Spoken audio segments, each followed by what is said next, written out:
ओम Arham. Class की शुरुआत त्रिपदी वंदना के साथ। सभी के हाथ आनंद केंद्र पर जुड़े हुए, आंखें कोमलता से बंद। वंदे अरहम।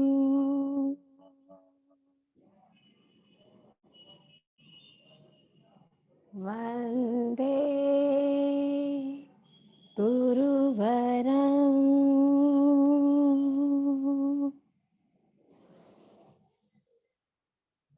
वंदे सच्चम।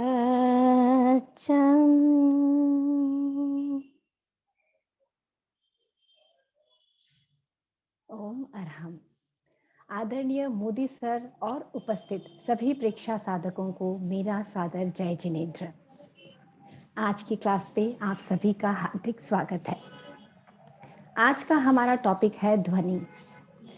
ध्वनि के टॉपिक के साथ साथ एक इंफॉर्मेशन शेयर करना चाहती हूँ कि हमारे आज के टॉपिक के बाद मोदी सर के द्वारा जो 2 क्वेश्चंस ग्रुप में भेजे गए थे उनका आंसर्स सॉल्व किया जाएगा।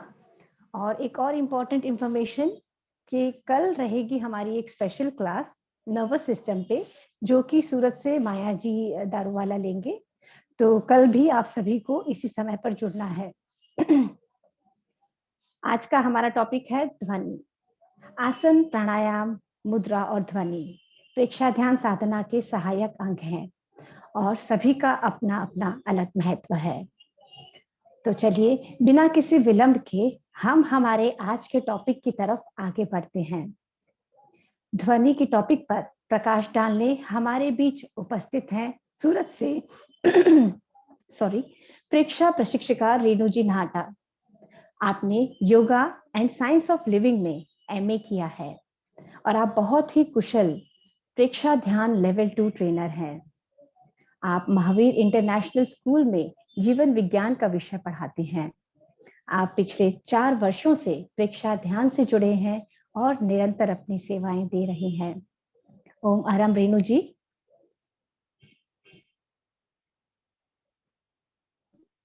ओम अरहम श्वेता जी, आपका बहुत बहुत आभार। Thank you. प्रेक्षा प्रणेता के चरणों में कोटिशः वंदन। आदरणीय मोदी जी सर एवं सभी साधक गणों को मेरा सादर जय जिनेंद्र एवं ओम अरहम। जैसा कि अभी श्वेता जी ने बताया कि आज हम ध्वनि के बारे में बात करेंगे। श्वेता जी पीपीटी शेयर कर लेंगे प्लीज। जी रेणु जी। ध्वनि जो प्रेक्षा ध्यान जो हमारी साधना है, प्रेक्षा ध्यान की साधना जो आचार्य श्री महाप्रज्ञा जी ने हमें दी है, तो प्रेक्षा ध्यान का जो दर्शन है या प्रेक्षा ध्यान है वह आस्तिक दर्शन है। आस्तिक अर्थात हम आत्मा और शरीर दोनों में मानते हैं, द्वंद्वात्मक अस्तित्व जो है हमारा माना गया है। और इसका मुख्य अगर हम कहें लक्ष्य तो वो है चित्त शुद्धि, जिसमें हम इसका मुख्य सूत्र संपिखई अपगमपयणम अर्थात आत्मा के द्वारा आत्मा को देखिए। सूक्ष्म शरीर स्थूल शरीर से होते हुए यात्रा करते हुए हम सूक्ष्म शरीर को देखते हुए आत्मा तक जाते हैं। और इस यात्रा को पूरा करने के लिए आचार्य श्री महाप्रज्ञा जी ने हमें प्रेक्षा ध्यान में 8 मुख्य अंग और 4 सहायक अंगों के बारे में बताया है। आज हम उन्हीं 4 सहायक अंगों में से ध्वनि के बारे में बात करेंगे।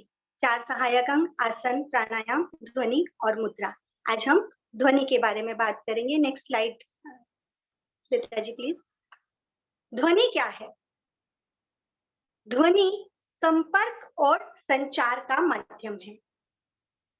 हमें किसी से भी बात करनी हो, अपनी बात बतानी हो या दूसरों की बात समझनी हो, या हमें और भी किसी तरीके से जैसे कोई मंत्र जाप के द्वारा या अपने फीलिंग्स किसी तरह से बताते हैं, तो उसका माध्यम जो है वो ध्वनि है। ध्वनि 3 प्रकार की होती है, जीव ध्वनि, अजीव ध्वनि और मिश्र ध्वनि। तो इस तरह इन तीनों ध्वनियों का सहारा लेकर हम जो है अपनी बात दूसरों तक पहुंचाते हैं। ध्वनि के प्रकार, मुख्यतः ध्वनि के अगर प्रकार माने जाए तो चार तरह की ध्वनि होती है, परा, पश्यंती, मध्यमा और वैखरी। बातचीत के लिए या अपनी भावनाओं को व्यक्त करने के लिए हम जिन ध्वनियों का इस्तेमाल करते हैं, उनमें सबसे पहले है परा। परा ध्वनि जो है, ये मुख्यतः अनुभूति का विषय है। जब हम बिल्कुल अंतर्मन तक उतर जाते हैं, अर्थात मूलाधार चक्र से जब हमारी आवाज ध्वनि वहां से निकलती है बिल्कुल अंदर से, जो अति सूक्ष्म है, और इस ध्वनि में हमें असीम आनंद का अनुभव होता है। जब हम अ, जप करते समय या कुछ भी ध्यान के समय भी अगर हम किसी तरह का सहारा लेते हैं ध्वनि के माध्यम का और एकदम अंदर तक उतर जाते हैं, तो वो सिर्फ और सिर्फ अनुभव की जा सकती है, वो है पराध्वनि। दूसरी है पश्यंती। पश्यंती अर्थात ये भी अनुभव का ही विषय है, दूसरे इसे नहीं सुन सकते हैं जब हम इस ध्वनि का उपयोग करते हैं। तो ये ध्वनि कब होती है, जब हम एक ड्रीम स्टेट ऑफ माइंड होते हैं अगर ये कहा जाए, या फिर हम ये कहें कि जब ध्यान या कुछ भी करते हैं, उस समय हमारा जो बुद्धि और अर्थ की सहायता से हम कुछ चित्र देखते हैं अपने मन में, और उन चित्रों को देखते हुए जो ध्वनि का उत्पन्न होती है, वह पश्यंती ध्वनि होती है। जैसे कि हम अरहम न्यास करते हैं, अरहम न्यास का प्रयोग करते हैं, तो हम अरहम को लिखा हुआ देखते हैं। तो उस स्थान पर लिखा हुआ देखना, विजुअलाइजेशन करना, दैट इज पश्यंती। इसके बाद आती है मध्यमा ध्वनि। मध्यमा ध्वनि जो है वो भी दूसरे लोग नहीं सुन सकते हैं, ये भी हमारे हृदय से उत्पन्न होती है, और इसमें जो है ज्ञान शक्ति की आवश्यकता पड़ती है। ज्ञान शक्ति की सहायता से हृदय से कंठ तक ये ध्वनि जाती है, तो ये मध्यमा ध्वनि है। इसके बाद है बैखड़ी ध्वनि, यानी कि अभिव्यक्ति। जिस ध्वनि में हम बातचीत करते हैं, दूसरे की बात को सुन पाते हैं, वह बैखरी ध्वनि है। तो इस तरह ध्वनि के ये चार रूप हैं। Next slide.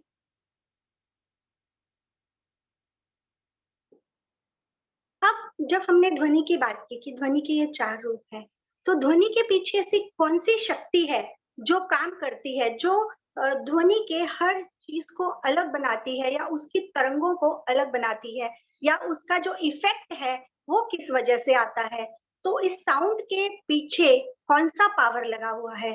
तो आचार्य श्री महाप्रज्ञ जी ने हमें मुख्यतः तीन तरह की शक्तियां बताई है जो ध्वनि के पीछे कार्यरत है।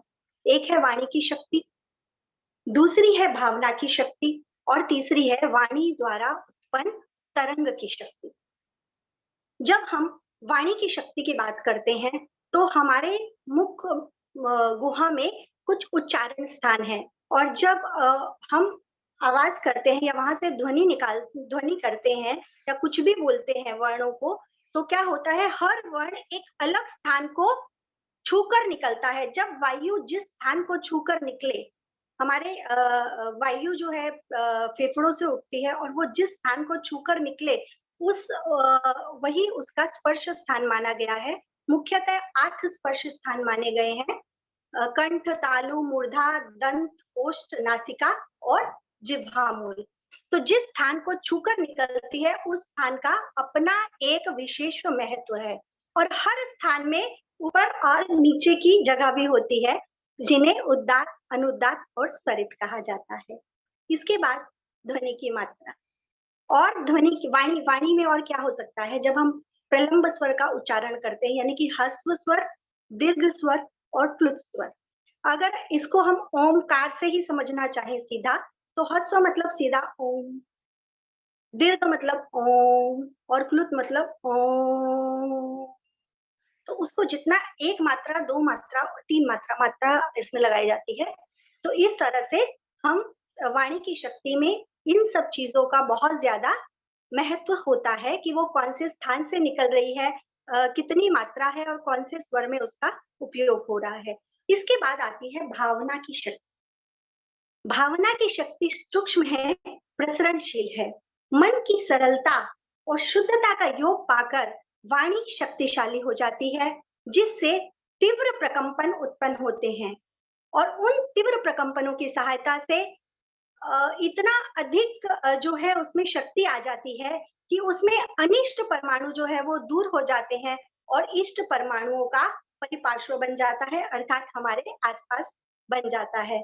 भावों के आरोहण या अवरोहण से कर्मों का उत्सर्जन या विसर्जन किया जा सकता है। भावना के बारे में हम सब जानते हैं, तो बोलते समय जो है हमें भावों का विशेष ध्यान रखना चाहिए।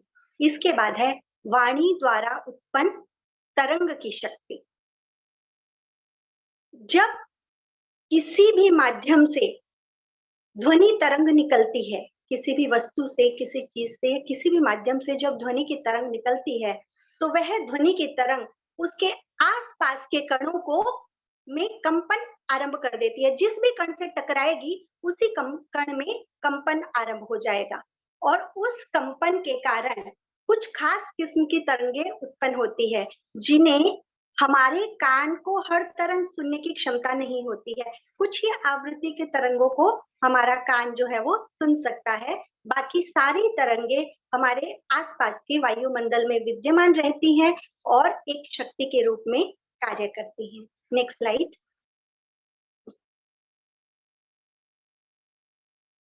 हाँ, तो तरंग की शक्ति, वाणी की शक्ति और भावना की शक्ति, इन तीनों शक्तियों का एक, वैसे तो बहुत सारे परीक्षण होते रहते हैं, पर पानी के ऊपर एक विशेष परीक्षण किया गया जिसमें कुछ मैसेज जो है, कुछ तरंगे पानी पर बनी और उन तरंगों की सहायता से ये पता लगा कि जैसी वाणी की शक्ति होती है वो पानी पर भी इफेक्ट डालती है। तो हम तो मनुष्य हैं या फिर वातावरण है, हर चीज पर ही इफेक्ट डालेगी। तो पानी के इफेक्ट के बारे में हम बात करेंगे कि जब थैंक यू बोला गया, पानी के पास जाकर बहुत ही भाव से, प्रेम से थैंक यू बोला गया, तो एक कलात्मक चित्र बना, बहुत ही सुंदर सा। फिर उसके बाद क्लासिकल म्यूजिक जब बजाया गया तो एक प्यारा सा कलाकारी वाला चित्र उभरा। उसके बाद संस्कृत की प्रेयर बोली गई, आध्यात्मिक, उस चित्र में ऐसा लगता था जैसे आध्यात्मिक अनुभूति है। फिर और परीक्षण करने के लिए उससे बोला गया तुम्हें मार डाला जाएगा, आई विल किल यू। तो आप यहाँ चित्र में देख सकते हैं कि कितना एक विभत्स का चित्र बना है। और इसके बाद पॉल्यूटेड वाटर, जो जिस पानी में काफी कुछ कचरा गिरा हो, गंदा पानी हो, उसमें जल्दी से चित्र नहीं बनते हैं, लेकिन पॉल्यूटेड वाटर पर भी जब प्रेयर की गई तो वहां पर भी एक अच्छा सा चित्र बना। तो इसकी सहायता से हम बहुत आसानी से जान सकते हैं कि वाणी की तरंगों में कितनी शक्ति होती है। अगर इन तीनों शक्तियों को मिलाया जाए तो वो बहुत ज्यादा प्रभावी होती हैं। Next slide. अब इन ध्वनि तरंगों का अलग अलग चीजों पर या अलग अलग प्रभाव किस तरह पड़ता है, तो सबसे पहले है ध्वनि तरंगों का मस्तिष्क पर प्रभाव। ध्वनि तरंगों का मस्तिष्क के भीतरी भागों को सीधा इफेक्ट करने की ताकत होती है। ध्वनि तरंग मस्तिष्क के भीतरी भाग, जैसे ऑडिटरी कॉर्टेक्स हो गया, विजुअल कॉर्टेक्स हो गया, मोटर कॉर्टेक्स हो गया, हिप्पोकैम्पस हो गया, एमिगडाला हो गया, इस तरह हमारे जो ब्रेन के विभिन्न पार्ट है, जब ध्वनि तरंगे उत्पन्न होती है वो वो उन मस्तिष्क के भीतरी भागों को सीधा प्रकंपित करने और प्रभावित करने की क्षमता रखती है। तो इसके बाद अगर हम बात करें कि मस्तिष्कीय तरंगे वो किस तरह से ध्वनि से प्रभावित होती है, मस्तिष्क में जो है बीटा, अल्फा, थीटा, डेल्टा और गामा तरंगे उठती हैं। तो जब भी ध्वनि यानी कि विचार जब मस्तिष्क में आते हैं तो वो जिस आवृत्ति से चलते हैं उसी आवृत्ति में जो है वो तरंगे बनती हैं। अधिक विचार आएंगे तो बीटा तरंगे होंगी, उससे भी अधिक विचार यानी कि 40 से ऊपर थॉट्स जब 1 मिनट में होते हैं तो गामा तरंगे होती है। 14 से 40 में बीटा और 7 से 14 में अल्फा, 4 से 7 में थीटा और 0 से 4 में डेल्टा। तो इस तरह से ये विभिन्न तरंगे जो है थॉट्स के माध्यम से, ध्वनि के माध्यम से हमारे मस्तिष्क को प्रभावित करती हैं। ध्वनि तरंगों का चैतन्य केंद्रों और अंतःस्रावी ग्रंथि पर प्रभाव। ध्वनि तरंगे मस्तिष्क को इतना प्रभावित करती हैं, बाकी सभी चीजों को तो हम यहाँ जानने की कोशिश करेंगे। कि हमारे चैतन्य केंद्रों और अंतःस्रावी ग्रंथियों पर किस प्रकार प्रभाव डाले। ध्वनि तरंगे एक विशेष प्रकार की विद्युत चुंबकीय ऊर्जा का निर्माण करती हैं। जब बार बार एक ही आवृत्ति की तरंगे बोली जाती है तो वो एक चैतन्य केंद्रों में अपना विद्युत चुंबकीय क्षेत्र बना लेती हैं और उस क्षेत्र की सहायता से वहां पर शुद्धता बढ़ती है, ग्रंथियों के स्राव संतुलित होते हैं। जैसे हम नवकार मंत्र परीक्षा करते हैं तो हम एक स्पेशल ग्रंथि पर जाकर वो मंत्र का जाप करते हैं, तो वहां वो ध्वनि प्रभावशाली होकर अपना विद्युत चुंबकीय क्षेत्र बनाती है, जिससे वहां पर स्राव संतुलित होते हैं और हमें आध्यात्मिक उन्नति की प्राप्ति होती है। इसी तरह कुंडलिनी जागरण के बारे में सबने सुना है, तो हर चक्रा के मंत्र दिए गए हैं, तो उन मंत्रों का जाप करने से वो चक्रास को क्या किया जाता है, बैलेंस किया जाता है या जागृत किया जाता है।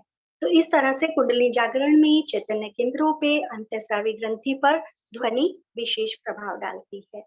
ध्वनि तरंगों का ब्रह्मांड और प्रकृति पर प्रभाव। वैसे तो जब तरंगे सारे ब्रह्मांड में है तो नेचुरल है, प्रभाव डालेंगी ही, पर हमारे इतिहास में कुछ ऐसी बातें हैं जिनसे हम स्पष्टता से जान सकते हैं। तानसेन, बैजू बावरा, इन सब के बारे में आप लोगों ने सुन ही रखा होगा। तानसेन जब राग मल्हार गाते थे तो बारिश हो जाती थी, यानी कि वो ध्वनि तरंगे प्रकृति को भी इतना प्रभावित करती हैं, ब्रह्मांड के हर एक एक कण को प्रभावित करती हैं। जब राग दीपक गाते थे तो दीपक जल उठते थे अपने आप। बैजू बावरा के बारे में एक प्रसिद्ध है कि उन्होंने ध्वनि तरंगों की सहायता से बिना कोई औजार के एक संगमरमर की शिला को तोड़ दिया था। तो इस तरह के बहुत सारे उदाहरण हम देखने जाएंगे तो हमें इतिहास में मिल जाएंगे, जो हमें ये बताते हैं कि हमारी जो ध्वनि है वो कितनी इम्पोर्टेंस रखती है। Next slide.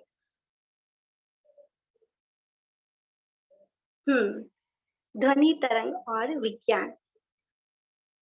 विज्ञान जो है वो ध्वनि तरंगों को कितना प्रभावित है या ध्वनि तरंगों का कितना उपयोग करता है, इस स्लाइड में हम देख सकते हैं।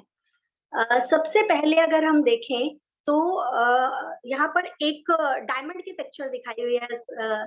तो डायमंड सबसे कठोरतम धातु है और जिसको तोड़ने के लिए कहते हैं, इसकी कटिंग भी खास मशीनों से होती है और डायमंड से ही होती है। बहुत कोई भी धातु से इसे नहीं काटा जा सकता है, परंतु ध्वनि तरंगे इतनी शक्तिशाली होती हैं कि वो डायमंड की कटिंग तक कर सकती हैं। इसके बाद बहुत सारे खानों की खुदाई में, अल्ट्रासाउंड में, लेजर टेक्निक्स जो की सहायता से पथरी आदि का इलाज किया जाता है। बहुत सारे कैंसर के इलाज में भी ध्वनि तरंगों का उपयोग किया जाता है और भी बहुत सारे ऑपरेशंस के लिए डॉक्टर्स ध्वनि तरंगों का इस्तेमाल करते हैं। सोनार, सोनार क्या है? जलपोत, जब एक जलपोत यानी कि समुद्री जहाज जो है जब यात्रा करता है तो वहां ध्वनि तरंगों की बहुत सहायता ली जाती है। रास्ते में जो पानी के नीचे जीव जंतु है, पेड़ पौधे हैं या मछलियां हैं या और भी कोई ऑब्जेक्ट्स हैं, उनको ध्वनि तरंगों के माध्यम से जाना जाता है। इसके अतिरिक्त भूकंप की जानकारी जो है वो भी ध्वनि तरंगों से बहुत आसानी से ली जा सकती है कि भूकंप आने वाला है या कितनी तीव्रता का आया है। जैसे मछलियां या उनके पास ज्यादा शक्ति होती है भूकंप आदि की ध्वनि तरंगों को पहचानने की, तो उनके व्यवहार में परिवर्तन आ जाता है और उसी परिवर्तन के फल स्वरूप जो है वो पता चलता है कि ये ध्वनि जो भूकंप आने वाला है और उसके बाद तीव्रता भी मापी जाती है। तो इस प्रकार बहुत बहुत सारी चीजों में विज्ञान ध्वनि तरंगों का प्रयोग करता है। नेक्स्ट। ये तो हमने ध्वनि तरंगों के बारे में जनरल जानकारी ली कि ध्वनि तरंगे किस तरह से जो है इफेक्ट डालती हैं प्रकृति पर या उसके और कौन-कौन से तरीके हैं किसी भी तरह से। पर हमारी प्रेक्षा ध्यान साधना में हमने एक विशेष ध्वनि का प्रयोग किया जाता है, महाप्राण ध्वनि। अब महाप्राण ध्वनि जो है वो प्रेक्षा ध्यान साधना में किस तरह से सहायक है, क्यों इस ध्वनि का चयन किया गया, इसके बारे में हम बात करेंगे।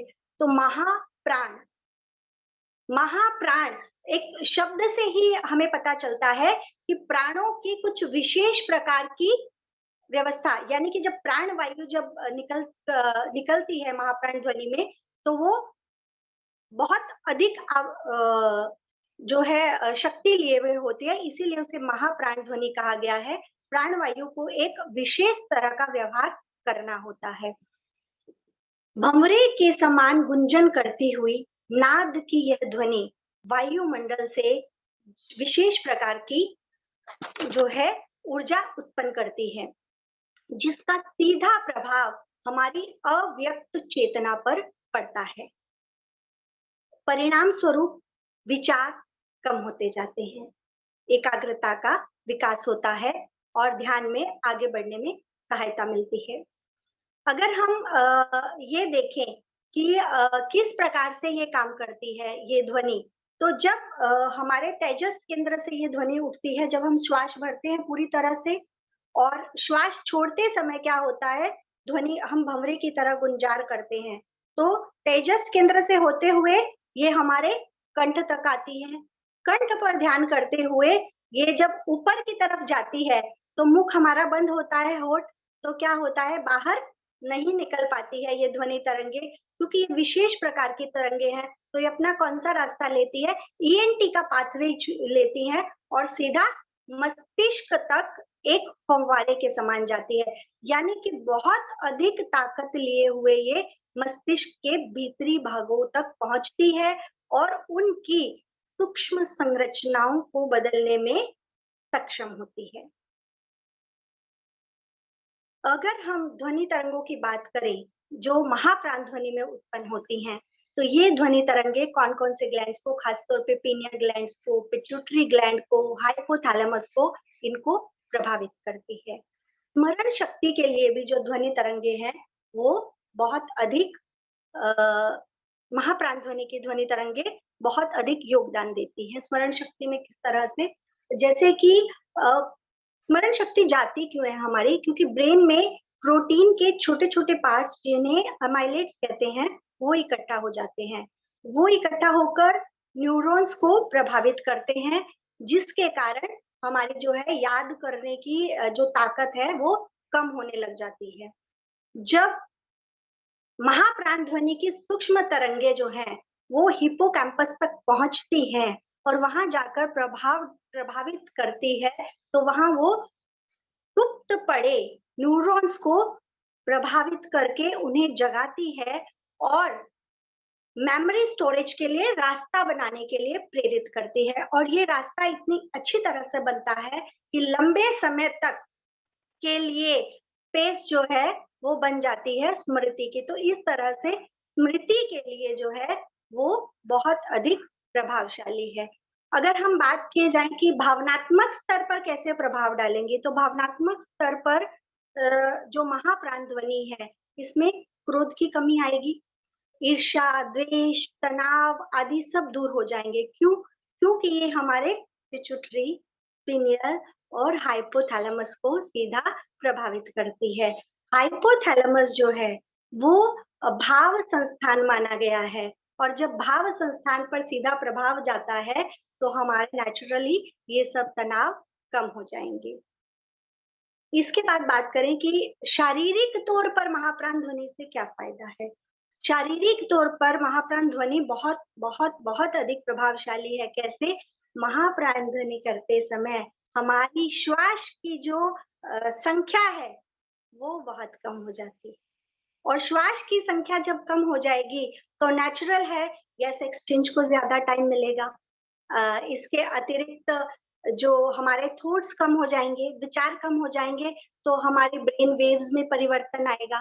तो इस तरह से गैस एक्सचेंज ज्यादा होगा, ऑक्सीजन ज्यादा जाएगी, तो कार्बन डाइऑक्साइड आदि गैसें, विषैली गैसें ज्यादा निकलेगी, प्लस प्राणवायु अधिक मिलेगी, तो हमारी इम्यूनिटी का विकास होगा। और क्या फायदे हैं? बहुत सारे फायदे हैं। अगर हम बात करने जाएं तो वोकल कोर्ड पर सीधा प्रभाव डालती है, आवाज मधुर बनेगी।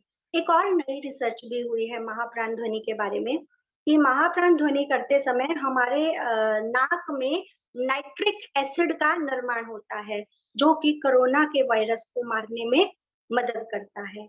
तो इस तरह से अगर हम और भी बहुत सारे एस्पेक्ट्स हैं अगर बात करने जाएं तो महाप्राण ध्वनि के कि कितनी तरह से फायदा करती है। अगर आध्यात्मिक तरीके से हम सोचें तो महाप्राण ध्वनि करते समय जब विचारों की संख्या कम होगी तो हमारी एकाग्रता बढ़ेगी, ध्यान में मन लगेगा। इसके अतिरिक्त जब एक ही आवृत्ति की ध्वनि तरंगे ऊपर की तरफ उठेगी तो क्या होगा, फ्रीक्वेंसी लो होती है, एम्पलीट्यूड हाई होता है, तो ध्वनि तरंगे बिना बिखरे सीधी ऊपर तक जाएंगी और हमारे आसपास के वातावरण को भी, वायुमंडल को भी प्रभावित करेंगी और ऊर्जा का एक चक्र बनाएगी, जिसे हम सुरक्षा चक्र भी कह सकते हैं, जो ध्यान में हमें आगे बढ़ने में सहायता करेगा। Next slide, next slide please. ये तो हुई ध्वनि की बात। अब हम ध्वनि का उपयोग मंत्रों में सबसे ज्यादा होता है। तो मंत्र किसे कहते हैं? मननात् त्रायते इति मंत्र, जो मन को त्राण दे, मन को आनंद दे, मन को खुशी दे, वो मंत्र होते हैं। मंत्र अगर वैसे तो बहुत सारे भेद हैं, पर जनरल में हम समझे तो दो प्रकार के मंत्र होते हैं, एक लौकिक मंत्र और एक लोकोत्तर मंत्र। लौकिक मंत्र जिनका उपयोग आमतौर पर लोग अपनी सुख सुविधाओं के लिए या बाकी सब चीजों के लिए करना चाहते हैं, लेकिन लोकोत्तर मंत्र वे मंत्र होते हैं जो आध्यात्मिक उन्नति के लिए जिनका उच्चारण किया जाता है। मंत्र के प्रकार लौकिक और लोकोत्तर हो गए। बीज मंत्र की भी बात होती है कि बीज मंत्र किस तरह से काम करता है।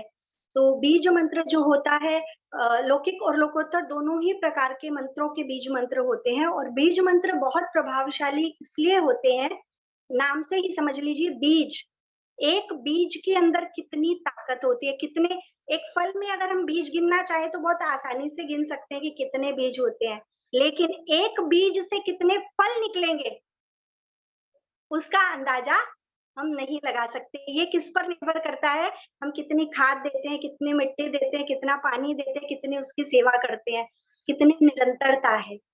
तो बीज मंत्रों का उच्चारण करते समय निरंतरता से जब हम उस पे काम करेंगे तो धीरे धीरे धीरे धीरे वह फलीभूत होगा, और इतने अच्छे से फलीभूत होगा कि फिर उसका जो है हमें आध्यात्मिक लाभ पूरी तरह से मिल पाएगा।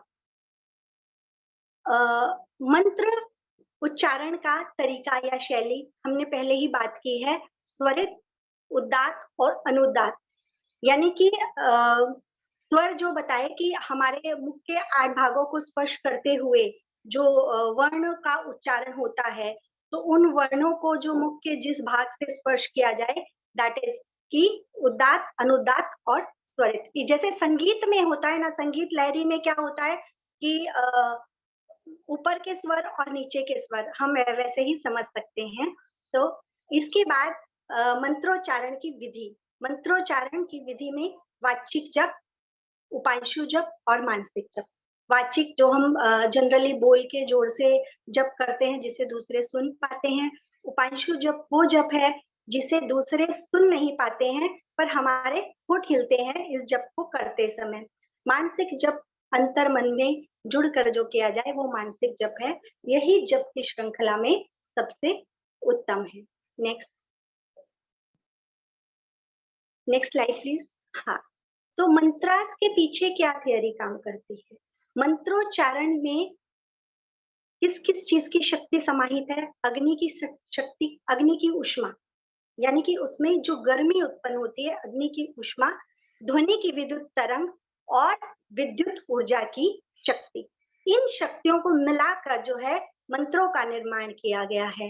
इसके साथ साथ संकल्प की सूक्ष्म तरंगे भी जब इसमें मिल जाती है और भावना की तरंगे मिल जाती है तो वो एक खास तरह के ऊर्जा समूह का निर्माण करती है जो ब्रह्मांड में उपस्थित अपने प्रकार की ऊर्जा को आकर्षित कर उसे विशिष्ट शक्ति के रूप में परिवर्तित कर देते हैं और जिससे वो जो ऊर्जा ब्रह्मांड में उत्पन्न हुई है विशिष्ट, वो जप करने वाले व्यक्ति के मन के साथ जुड़कर उसकी मानसिक तरंगों और दिशा निर्देशों के अनुसार काम करने लगती है, जिससे जप में या उससे उस मंत्र की शक्ति से उसे सफलता प्राप्त होती है।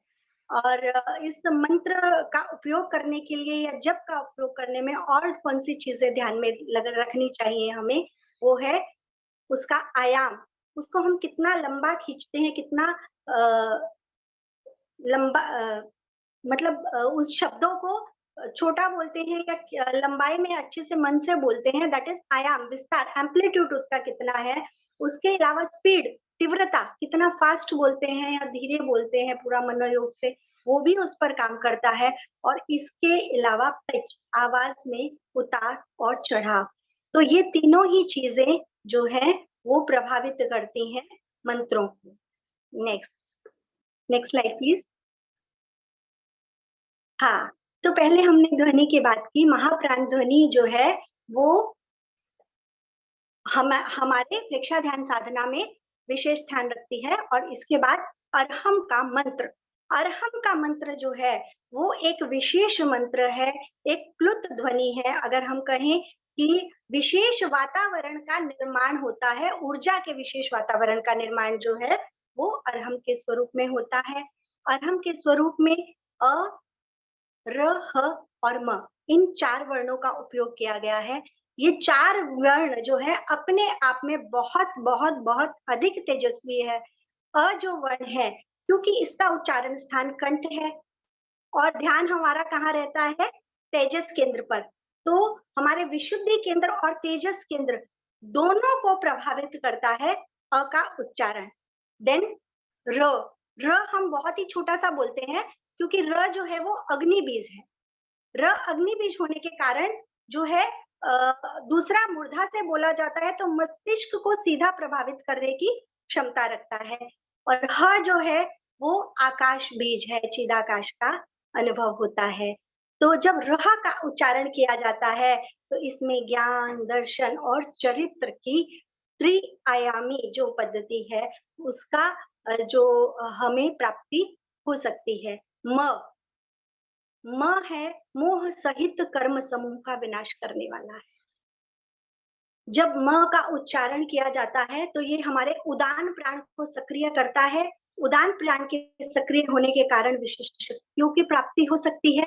और म के उच्चारण के साथ-साथ जब हम ऊपर की तरफ नाद और बिंदु का उच्चारण मस्तिष्क में करते हैं, तो इससे हमारा मस्तिष्क को बहुत अधिक प्रभाव पड़ता है।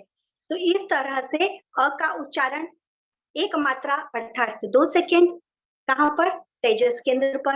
रह का उच्चारण हमारे आनंद केंद्र पर जो है 2 मात्रा अर्थात 4 सेकंड के लगभग करना चाहिए। म का उच्चारण 3 मात्रा का और ये हमारे विशुद्धि केंद्र से आरंभ होकर, मूर्धा से आरंभ होकर जब हम नाद और बिंदु तक जाते हैं, तो वो हमारे दर्शन केंद्र और ज्ञान केंद्र को प्रभावित करता है। Next slide.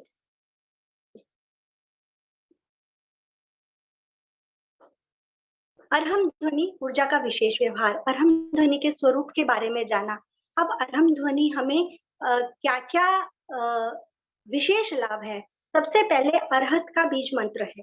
बीज मंत्र की हमने बात की थी। हमारे अरहत अभी अगर हम वर्तमान में भगवान महावीर को समझे तो वो वीतराग, उन्होंने राग द्वेष को जीत लिया है। तो हम जब उनके बीज मंत्र के रूप में अरहम का प्रयोग करते हैं, तो हम में वो सारे पास वीतरागता की शक्ति जो है वो जागृत हो जाती है। इससे हमें अपनी अर्हता का बोध होता है। जब हम अपनी आत्मा की शक्तियों को जान लेते हैं, तो हम दूसरों की भी शक्तियों को जगा सकते हैं, अपनी शक्तियों को जगाने के बाद। अ, तो अपनी अर्हता का बोध, इसके बाद पंच परमेष्ठियों की शक्ति का प्रतीक। पंच परमेष्ठियों की शक्ति का प्रतीक कैसे है कि नमो अर्हंताणम में ऐसा माना जाता है, सॉरी अरहम में ऐसा माना जाता है, नमो अर्हंताणम के अर्हंताणम का आकार और नमो लोए सव साहुणम में साहू के हकार। तो म तो नाद और बिंदु हो गया। तो इस तरह से जो है अकार और हकार दोनों को लेकर नमस्कार महामंत्र की जो है सारी शक्तियां उसके अंदर अपने आप ही समाहित हो गई हैं, जिसका हमें अरहम के जाप से सहज ही लाभ मिल जाता है। स्थायी आनंद का अनुभव। जब आनंद केंद्र पर सूर्य के समान चमकते हुए अरहम का उच्चारण करते हैं तो हमें स्थायी आनंद की प्राप्ति होती है। अरहम अरहम कवच का निर्माण का प्रयोग विशेष रूप से हमारे जो आचार्य श्री महाप्रज्ञ जी ने बताया है कि जब तेजस केंद्र पर सूर्य जैसे तेजस्वी कमल के बीच में अरहम का ध्यान करते हैं और उसकी तरंगे जब बाहर निकलते हुए हमारे चारों ओर चक्र का निर्माण कर कवच के रूप में हमें सुरक्षा प्रदान करता है। पूरी वर्णमाला का समावेश। सारे मंत्र वर्णमाला के वर्णों से बने हैं, तो अ से लेकर ह तक पूरी की पूरी वर्णमाला जो है वो अरहम में समाई होती है। Next slide. स्लाइड। हाँ, तो अरहम से हमें इतने सारे आध्यात्मिक लाभ हुए हैं। तो इसके अलावा विद्युत चुंबकीय क्षेत्र का निर्माण, जैसे कि मैंने बताया कि ग्रंथि तंत्रों पर जब प्रभाव पड़ता है तो कंठ अ का उच्चारण करते हैं तो हमारे कंठ पर और तेजस केंद्र, तो वहाँ की ग्रंथि तंत्र जो है वो सक्रिय होता है। इस तरह से चारों वर्णों का उच्चारण करते समय अलग-अलग ग्रंथि क्षेत्रों पर लगभग सारे ही ग्रंथि क्षेत्र इसमें कवर हो जाते हैं। वहाँ पर विद्युत चुंबकीय ऊर्जा का निर्माण होने के कारण वहाँ के स्रावों में संतुलन होता है। अनुकंपी और परानुकंपी तंत्रिका संतंत्र में संतुलन नेचुरल है कि जब हम जाप करते हैं तो पूरे मनोयोग से करते हैं तो ईड़ा पिंगला सुषुम्ना सभी इससे प्रभावित होते हैं। प्राण शक्ति की अभिवृद्धि, हमने बात की अभी कि जब हम मंत्रोच्चारण करते हैं तो क्या होता है, हमारे श्वास की संख्या कम हो जाती है। श्वास की संख्या कम होने के कारण जो ऊर्जा का विनिमय जो हमारी विनिमय है गैसेस का, कार्बन डाइऑक्साइड और ऑक्सीजन का, तो ऑक्सीजन की आपूर्ति ज्यादा होगी और जब हम ज्यादा ऑक्सीजन लेंगे तो हमें प्राण वायु ज्यादा मिलेगी और हमारी प्राण शक्ति में वृद्धि होगी। शरीर के भीतरी अवयवों की मालिश, जब हम बार बार श्वास लेते और छोड़ते हैं और हम ध्वनि करते समय जब हम अलग अलग केंद्रों पर जाते हैं तो उससे हमारे शरीर के भीतरी अवयवों में ऑटोमेटिक मालिश होती है। सुचारू रक्त प्रवाह, आनंद केंद्र पर जब ध्यान किया जाता है तो थाइमस ग्लैंड है वहां पर, और थाइमस ग्लैंड के साथ साथ हृदय का क्षेत्र भी है। हृदय के क्षेत्र पर जब ध्यान करते हैं तो वहां के जितने भी किसी तरह के ब्लॉकेज होते हैं तो वो हट जाते हैं और इस तरह से रक्त प्रवाह जो है सुचारू रूप से होने लगता है, जिसके कारण जो है पूरे शरीर को अच्छे से रक्त की आपूर्ति हो जाती है। इसके अतिरिक्त जो है ऊर्जा की बचत होती है। ऊर्जा की बचत है जब हमारी बोलचाल में यानी कि बात में कम हम ध्यान लगा देंगे अरहम में, तो हमारे कंठ को ज़्यादा काम नहीं करना पड़ेगा, तो अनावश्यक जो मांसपेशियों में ऊर्जा खर्च होती थी, उससे बचत हो जाएगी क्योंकि वाक्य रचना समाप्त हो गई।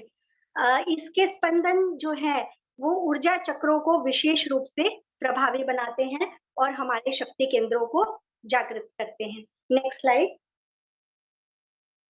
तो इस तरह से जब अरहम का उच्चारण होता है और इस शक्ति का हम प्रयोग करते हैं, तो हमारे या ध्वनि के भी हम बाकी प्रयोग करते हैं, तो हमारे सातों चक्र, 13 चैतन्य केंद्र, 3 नाड़ियाँ, ईड़ा, पिंगला, सुषुम्ना, 72,000 और भी नाड़ियाँ हैं, वो भी साथ में 10 प्राण सभी प्रभावित होते हैं।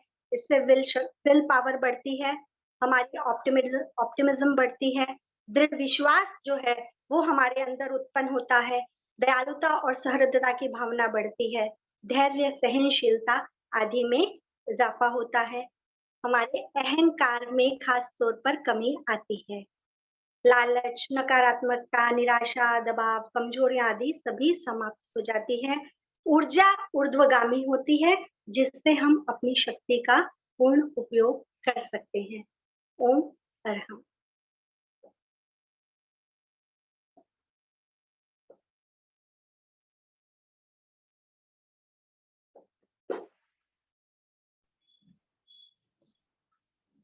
मुझसे किसी भी तरह की त्रुटि या भूल हुई हो तो मैं क्षमा याचना करती हूँ।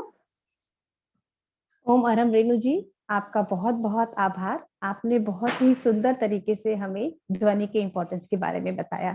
Thank you very much. अब मैं आगे मोदी सर से निवेदन करूंगी कि सर आप प्लीज आगे जो 2 क्वेश्चंस भेजे गए थे उनका डिस्कस करें प्लीज सर।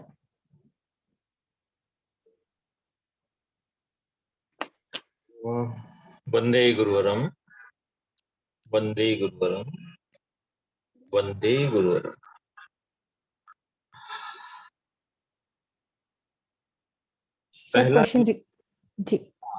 पहला प्रश्न था, कायोत्सर्ग साधना का आदि बिंदु भी है, मध्य बिंदु भी है और अंतिम बिंदु भी है। तो जैसा हम सब जानते हैं कि हम कोई भी साधना का प्रयोग करते हैं तो जैसे ध्यान का पहला चरण कायोत्सर्ग है। यदि हमको ध्यान करना है तो कायोत्सर्ग करना पड़ेगा। कायोत्सर्ग नहीं करेंगे तो जैसा हमारा होता है संपेक्षयी, आत्मा के द्वारा आत्मा को देखें, स्थूल से सूक्ष्म की तरफ यात्रा करें। कायोत्सर्ग करने से हमारी शरीर की, वाणी की और मन की चंचलता का निरोध हो जाता है। निरोध मतलब संयम हो जाता है। जब तक इन तीनों का संयम नहीं होगा हम स्थूल से सूक्ष्म की यात्रा नहीं कर सकते, गहराई में नहीं जा सकते, हमारी एकाग्रता नहीं हो सकती। इसलिए साधना का आदि बिंदु बताया गया कायोत्सर्ग।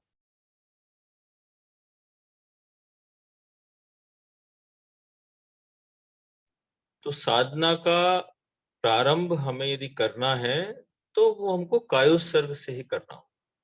चाहे मंत्र का जप भी करना है, और मंत्र का जप करते समय भी हमको यदि जो आदमी जिनका शरीर शिथिल नहीं हो पाता है तो वो मंत्र का अभ्यास भी बहुत एकाग्रता से नहीं कर पाता।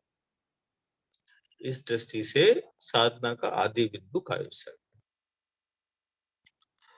और एक दूसरे पर्सपेक्टिव से देखें, अब वो मध्य बिंदु भी है और आदि बिंदु भी है। दूसरा पर्सपेक्टिव है भेद विज्ञान। अध्यात्म में ये बताया गया कि रियल अध्यात्म की यात्रा भेद विज्ञान से ही प्रारंभ होती है।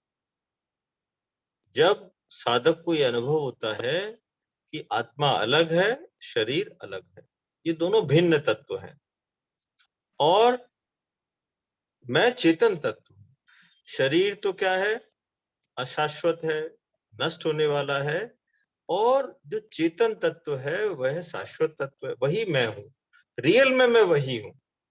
शरीर तो क्या है, अब कोई भी जन्म धारण करने के लिए शरीर का सहारा लेना पड़ता है। अब जैसे हमारा मतलब अगले जन्म में जाना होगा, नया शरीर धारण करना है, तो शरीर तो केवल एक चोला है जो धारण करना पड़ता है, लेकिन वो मेरा अस्तित्व नहीं है अस्तित्व का पार्ट, क्योंकि जीवन चलाने के लिए दोनों चाहिए, लेकिन मेन अस्तित्व नहीं। तो मैं चेतन तत्व हूं। साधक जब ये जान लेता है कि मैं चेतन तत्व हूं और मुझे इसका ही विकास करना है, परिष्कार करना है, शुद्धि करनी है, तो वो शरीर से हटके पूरा ध्यान चेतना पर लगा। तो ये मध्य बिंदु हो गया। एक दृष्टि से यदि आदि बिंदु की दृष्टि से देखें तो ये मध्य बिंदु।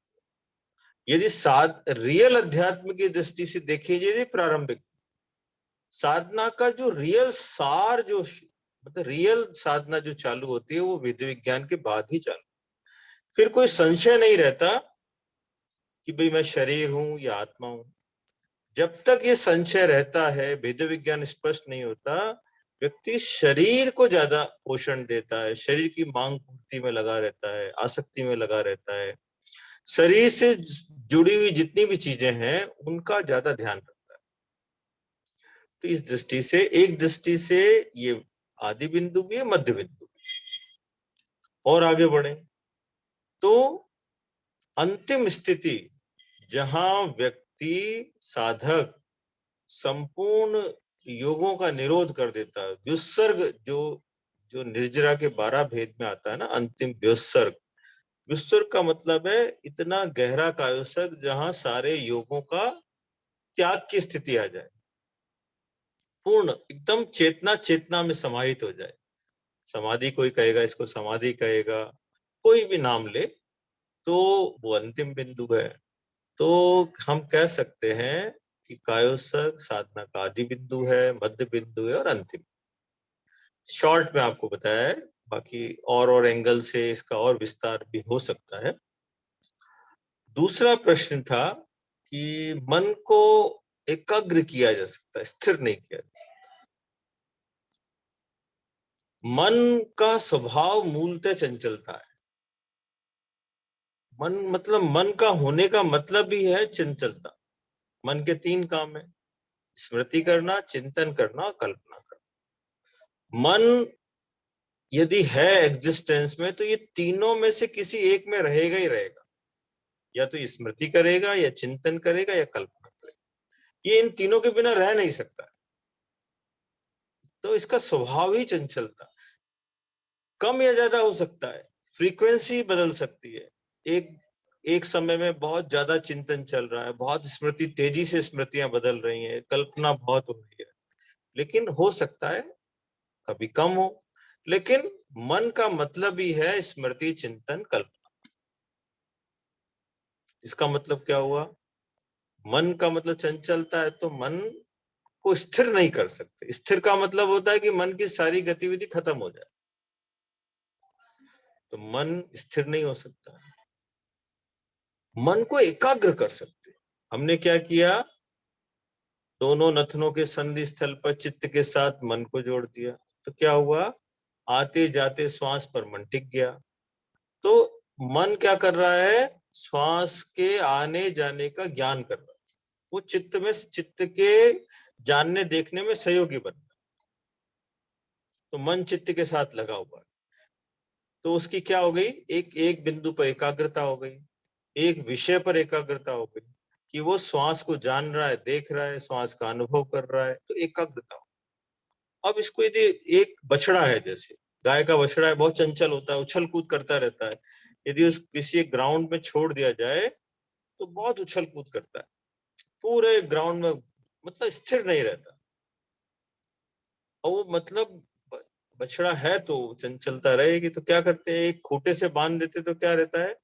जितनी बड़ी रस्सी है बस वो वहीं तक घूम सकता है, इससे ज्यादा घूम भी नहीं सकता। तो इसी तरीके से मन का स्वभाव चंचलता है, तो मन को एकाग्र कर सकते हैं। किसी एक बिंदु पर एकाग्र कर दिया, किसी एक चिंतन पर एकाग्र कर दिया, किसी एक विषय पर एकाग्र कर दिया, लेकिन वो हम चाहें कि वो चिंतन ही ना करे, स्मृति ना करे, कल्पना ही ना करे, ये संभव है। ये कब संभव है? जब मन का अस्तित्व ही खत्म हो जाए। मन का अस्तित्व रहे ही नहीं, जब मन का एग्जिस्टेंस खत्म हो जाए। एग्जिस्टेंस कब खत्म होता है?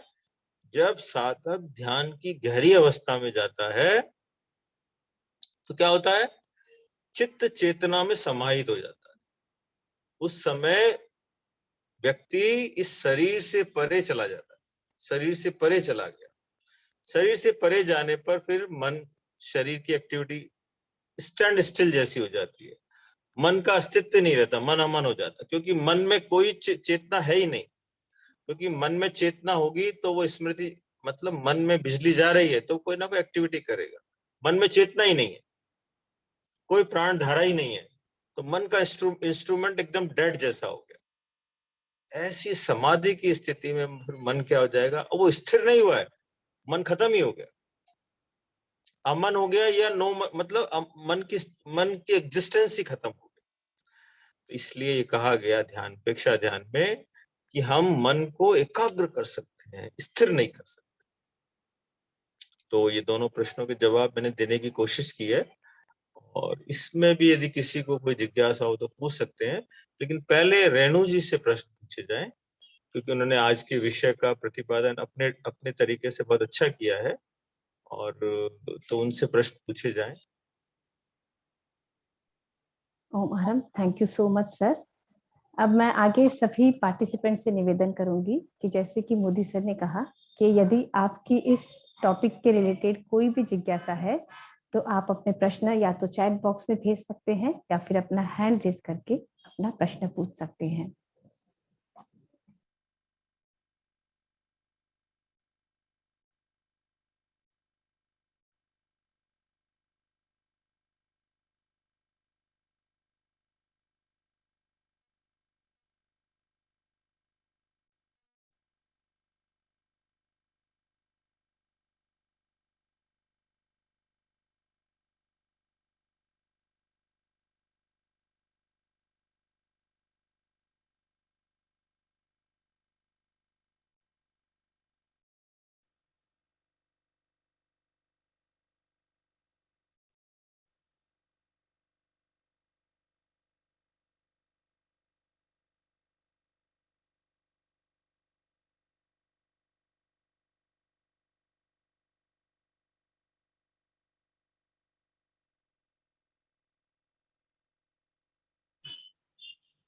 ओम अहरम सर और ओम अहरम रेणु जी, अभी तक हमारे पास कोई भी प्रश्न नहीं आया है,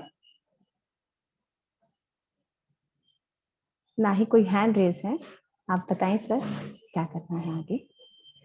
तो फिर कोई प्रश्न नहीं तो फिर समापन किया जा सकता है आज की क्लास का। और फिर भी यदि किसी की कोई जिज्ञासा होगी तो जिन सपना जी देखते हैं ना जिज्ञासा का भी, जी सर। तो सपना जी के पास भेज देंगे। और सभी के हाथ जुड़े हुए प्रेक्षा प्रणेता आचार्य महा, कोई आपको सूचना देनी है कोई?